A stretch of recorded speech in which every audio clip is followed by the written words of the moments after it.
Let me tell you something that no one on cryptocurrency Twitter wants to acknowledge before we even discuss charts, filings, or countdowns. The majority of those yelling dates for XRP ETFs have no idea how the procedure operates. Screenshots are being recycled, assumptions are being copied, and the community is being lured in with absurd timelines that don't correspond with anything coming from the Edgar system or the SEC. And that's precisely why you've been perplexed recently. It's ruthless misinformation. Let's get this clean first. You will. Leave this video knowing the precise timetable, not just the buzz or rumors, for when these last spot XRP ETFs can and cannot launch, because there is a precise 20-day clock, specific filings, and very strict legal language that must be followed, whether people like it or not. And there would be no countdown without that phrase. No activation is present. No launch is taking place. This video is important because of this. This is the one that you distribute. The community truly needs to see this one. Instead than allowing clickbait channels to shift the goalposts every 12 hours, this is how we bring everyone into line with reality. Let's get to the main query that people are always asking. When will the remaining XRP ETFs launch? This is the unvarnished reality. Some of them made a complete mess of their paperwork, while others are ahead of schedule. Canary went live early for this reason. Bitwise is next because of this. Gayscale and Franklin Templeton are lining up just behind them because of this. As a result, Wisdom Tree 21 shares and coin shares are currently essentially stalled. Your S1 will literally not be able to self-activate if you do not include the necessary become effective text under Section 8A. It's that easy. This is the bit that most people overlook, though. Nothing needs to be approved by the SEC anymore. It's not January yet. This is not the drama surrounding Bitcoin ETFs. During the government shutdown, they established this new procedure. The door is ajar. Any issuer who, when the S1 is correctly updated, they can begin their own 20-day countdown. There is no requirement for permission, no window for public discussion, and no political drama. Furthermore, it is shameful that a billion-dollar company has yet to include even a single paragraph of the necessary wording. Who approved of that must be a mystery. Either no one in the company cares about losing first-mover advantage or the lawyers missed it. They're leaving money on the table in either case. But let's take a moment to zoom out. Why is this important? Why is launch sequencing suddenly important to everyone? Since the sell the news slump was already triggered by the first wave. And traditionally, the greatest benefit comes from that. The decline served as the loading zone before to the massive rise when Bitcoin ETFs first emerged. ETH is no different. The same is true for each asset that has undergone this procedure. The pattern is really obvious. This is your hook for watching the entire video. The narrowest ETF window that XRP has ever experienced is about to begin, and the actual timeline, rather than the fictional one, is what the community has long needed. We will detail which ETFs have already started the countdown, which will go live next, and which issuers made mistakes with their files, and are now weeks behind schedule in the next section. Just the actual, verifiable timeline taken directly from the SEC database. No bullshit or hoopla. Okay, so let's jump right to the section that most people don't read. The moment when all the excitement falls apart because the loudness on Twitter is never matched by reality.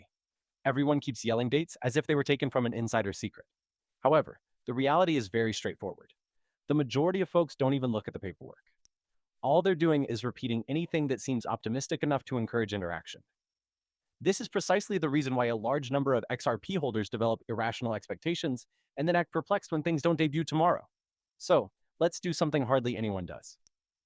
Examine the S1 filings themselves, the timestamps in real time, the precise wording needed, and the revisions that are missing and contributing to all of this misunderstanding. Because you will see the pattern and know why when and why the timeline seems the way it does is because half of Connecticut is blatantly deceiving people by acting as though nothing is known. It's not. That's the data. Simply have a look at it.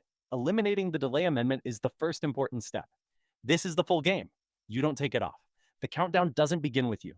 The 20-day automatic activation time begins when you remove it. That's the entire system. No. Only Section 8A of the Securities Act, the precise line of language that needs to be inserted word for word, requires SEC approval. No magic, no last-minute blessing. And the majority of issuers are making mistakes in that line. It was appropriately incorporated by Canary Capital. They went live on November 13th with no opposition because of this. It was part of Bitwise. It was part of Gayscale. It was incorporated by Franklin Templeton. And for that reason, there is no ambiguity in the timetables of any of those 4 ETFs. Everyone else made a huge mistake. what the majority of XRP. Influencers will keep it a secret. The wording was absent from Coin Shares, Wisdom Tree, and 21 Shares. They submitted updates. They created sound. Legally, the countdown never began because the crucial language was absent from the documents they uploaded. This is not a personal opinion. It's not a viewpoint. The process is a literal one. The delay clause is still in effect if that line is absent. The S1 isn't self-activating, and the ETF cannot launch on its own. It's astonishing, to be honest, because omitting that clause would be like trying to enforce a contract without signing it. Amateur hour is upon us. These issuers are heavyweights. At least they ought to know better. This is where things start to get interesting. On October 10th, everyone updated their filings.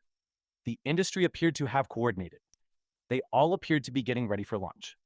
However, despite the fact that they were all updated on, only those who had the 8-day activation clause included set their clocks to run on the same day. Canary didn't go live on October 30th for this reason. It was not until October 24th that they updated their XRP filing.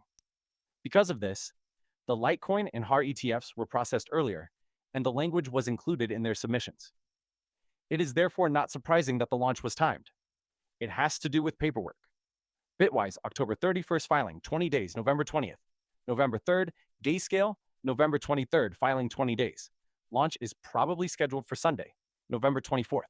November 4th, Franklin Templeton, November 24th, filing 20 days.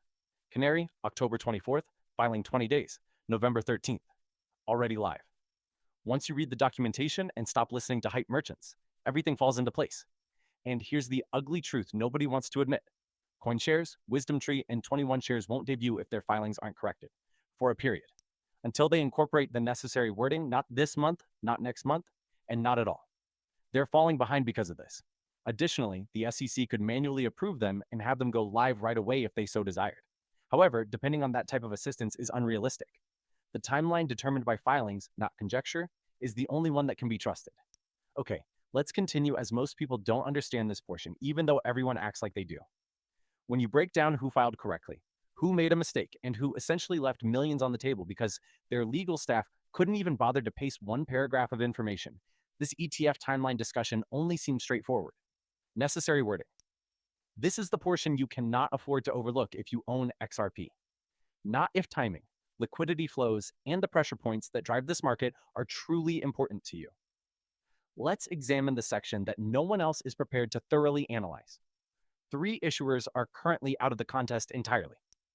They simply failed to amend their S1 filings with the precise Section 8, a language necessary to begin the 20-day countdown, not because the SEC prevented them, not because of a political holdup, and not because the deep state despises cryptocurrency. That's all. That is literally the whole issue. Nothing except ineptitude, no plots. And those subtleties are important, whether people choose to acknowledge it or not. Since their product is legally frozen, they have control over who receives the initial wave of liquidity and who watches as everyone else receives inflows. Let's start by analyzing why the Wisdom Tree didn't update. The language is incorrect, but 21 shares were filed. The same is true for Coin Shares.